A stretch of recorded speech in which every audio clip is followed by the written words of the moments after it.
बात शुरू हुई थी मिट्टी में मिला देने से और आकर खत्म हो गई तत्काल प्रभाव पर। हेलो नमस्कार, जय हिंद। हम लोग बात करने वाले हैं सीज फायर के संबंध में।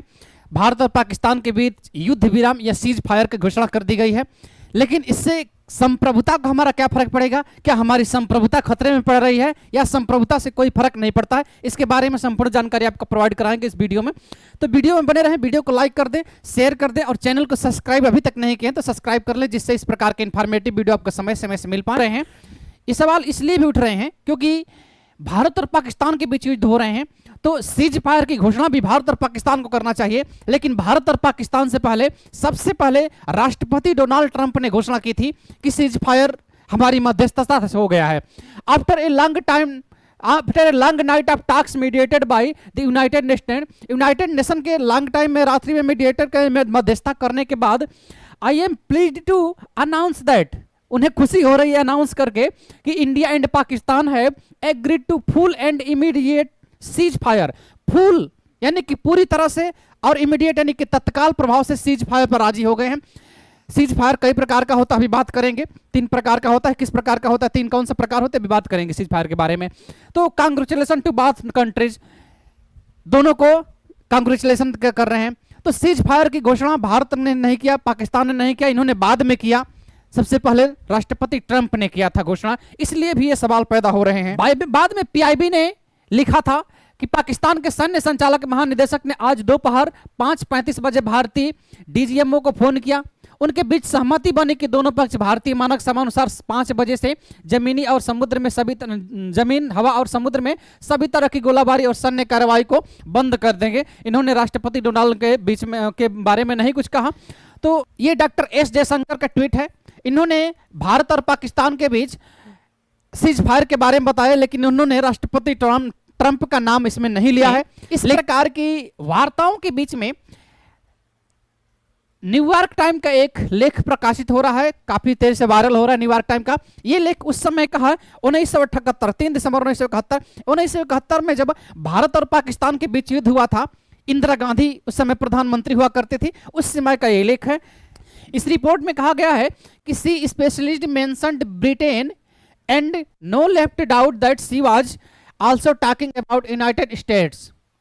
ब्रिटेन और यूनाइटेड स्टेट्स का नाम लेकर के उन्होंने कहा था कि the times has passed when nation sitting 3 or 4,000 मील away can give order to Indian on the basis of their superiority.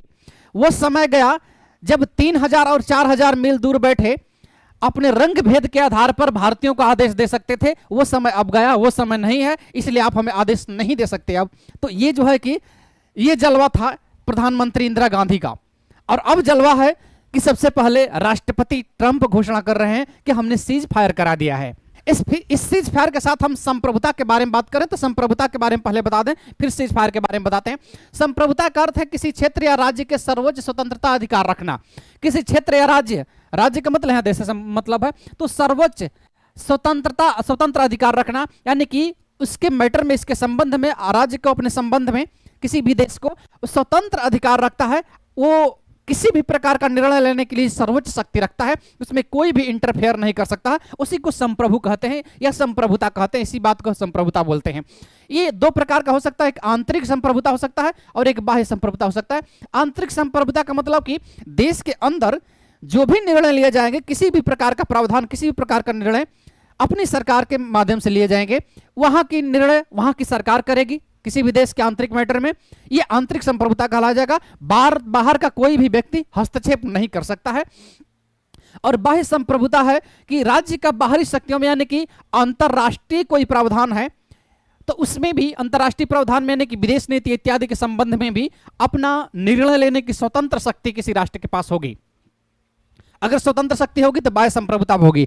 Bharat आंतरिक और बाह्य दोनों प्रकार का संप्रभु राष्ट्र है, यानी कि पूरी तरह से संप्रभुता है भारत के पास। लेकिन सीज फायर कब होता है इसके बारे में अगर बात करें तो बढ़ते सैन्य टकराव को रोकने के लिए सेना के बीच काफी टकराव हो रहा है और उसमें काफी हानि लग रही है, तो उसमें सीज फायर की घोषणा की जा सकती है दोनों की तरफ से। आम नागरिकों की सुरक्षा सुनिश्चित करने के लिए, आम नागरिक तो हमेशा निर्दोष होते हैं और निर्दोष व्यक्तियों की अगर हत्या इत्यादि हो रही है, उनके काफी नुकसान हो रहा है, तो उस समय भी सीज फायर की घोषणा की जा सकती है। मानवीय सहायता राहत कार्यों को अंजाम देने के लिए अमानवीय कृत्य होने लगे हों तो अमानवीय कृत्यों को रोकथाम के लिए और मानवीय सहायता इत्यादि के लिए भी सीज फायर की घोषणा की जाती है। शांति वार्ता की शुरुआत करने के लिए शांति प्रकार से बैठकर बातचीत करके आपस में हम सुलझाएंगे, इसलिए भी सीज फायर किया जाता है कि हम सीज फायर करते हैं और आपस में बात कर लेंगे। कुछ अंतर्राष्ट्रीय दबाव भी हो सकते हैं, किसी बाहरी प्रभाव का, यानी कि किसी बाहरी देश का दबाव भी हो सकता है। बाहरी देश दबाव बना दे कि तुरंत प्रभाव, तत्काल प्रभाव से सीज फायर करो, युद्ध को रोक लो तत्काल प्रभाव से, तो युद्ध को रोकना पड़ता है कई बार कुछ देशों को। तो इसे इस प्रकार से भी सीज फायर हो सकता है। तो सीज फायर के बहुत सारे पहलू हो सकते हैं, लेकिन मुख्य रूप से सीज फायर होता कितने प्रकार का है, अगर इसके बारे में बात करें तो सीज फायर मुख्य रूप से 3 प्रकार का हो सकता है। वो कौन कौन सा हो सकता है? एक अस्थायी युद्ध विराम हो सकता है। अस्थायी युद्ध विराम यानी कि टेम्पोरली सीज फायर, यानी कि अस्थायी रूप से रोका गया है, कुछ समय के लिए अस्थायी रूप से रोका गया है। अगर हमारी सहमति बनती है, अगर तो इसी को अस्थायी कर दिया जाएगा, नहीं सहमति बनेगी तो देखेंगे जैसा होगा, लेकिन अभी अस्थायी रूप से युद्ध विराम किया जाता है। एक अनिश्चितकालीन युद्ध विराम होता है, अनिश्चितकालीन, इसमें समय सीमा निर्धारित नहीं होती है। अनिश्चितकालीन के लिए युद्ध विराम को तो रोका गया है, लेकिन हम जब चाहेंगे तब फिर से युद्ध को शुरू कर देंगे। तो इस प्रकार के युद्ध विराम यानी कि सीज फायर, अनिश्चितकालीन सीज फायर यानी कि इनडिफाइनाइट सीज फायर होता है, जिसके लिए कुछ डिफाइन नहीं होता है।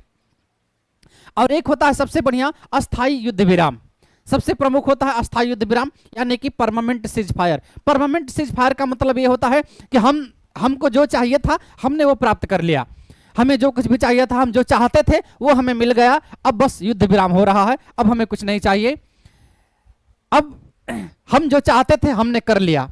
हम तुम्हें तबाह करना चाहते थे, या हम ये चाहते थे उस जमीन को लेना चाहते थे, कुछ भी जो कुछ भी है जो हम चाहते थे वो हमने कर लिया है, इसलिए अब सीज फायर कर दिया जाता है, युद्ध विराम किया जाता है। तो युद्ध विराम इस प्रकार से होता है, सबसे प्रमुख ये होता है अस्थायी युद्ध विराम। तो ये 3 प्रकार के युद्ध विराम होते हैं, लेकिन इन युद्ध विराम या सीज फायर के बीच में बाहरी शक्ति का प्रवेश करना और सबसे पहले उसकी घोषणा करना, इसको आप किस रूप में देखते हैं? वीडियो को कमेंट बॉक्स में जरूर बताइएगा। लेकिन आपको यह भी बता दूं मैं कि भारत एक संप्रभु राष्ट्र है और ये आंतरिक और बाह्य दोनों प्रकार के मैटर में निर्णय लेने के लिए स्वतंत्र शक्ति रखता है और सर्वोच्च शक्ति रखता है, इसको कोई भी इंटरफेयर नहीं कर सकता है। इसलिए हमारी सरकार चाहे तो इसको भी माने अथवा नहीं माने, इस सीज फायर को भी, ये हमारी सरकार के निर्णय के ऊपर है। तो सरकार चाहेगी तो मानेगी, चाहेगी तो नहीं मानेगी। अगर कोई आदमी थर्ड पर्सन आकर के और बीच में घुस जाता है और कहता है कि मैं ही हूं सब कुछ, तो उसे कौन रोकेगा? इसी को बोलते हैं बिना मतलब का आटा लपेट करके भंडारी बन जाना है। कोई नहीं पूछ रहा है और आटा लपेट कर हम भंडारी बन रहे हैं। बताइएगा। वीडियो को लाइक कर दीजिएगा, शेयर कर दीजिएगा। द्रोणजीएस रिसर्च सेंटर के साथ बने रहने के लिए आप सभी का दिल से बहुत बहुत धन्यवाद।